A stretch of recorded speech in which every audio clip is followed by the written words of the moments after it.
کاهش وزن عمل جراحی اسلیپ و بایپس اون اوایل با هم دیگه هیچ فرقی نمی‌کنه. کسی اسلیپ کرد یا بایپس کرد میزان کاهش وزنش با هم دیگه فرق نمی‌کنه. همه این عملا اوایل وزن زیاد کم میشه و بعد آروم آروم کم میشه. الان اینجا نگاه بکنید، نمودار قرمز رنگ نمودار بایپس ها و نمودار مشکی رنگ نمودار اسلیویان، چه توی اسلیو چه توی بایپس ما حدود 30% تو یک ماه اول و بعد از حدود 60% تو 3 ماه اول و حدود 84-5%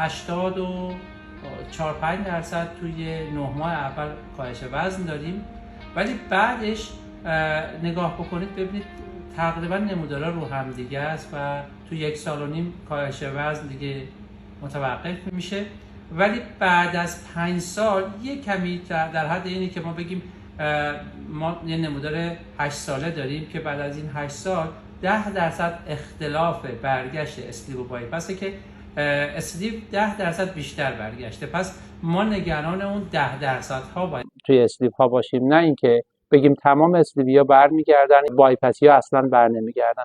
یه برگشت حدود 20% توی اسلیپ و حدود 15% توی بایپس ها ممکنه رخ بده که خب به خاطر اون رعایت نکردن ها، ریزه‌خوری کردن ها، شکلات خوردن ها، ژنتیک فرد قطعا موثره. توی اسلیپ ما امکان اینه که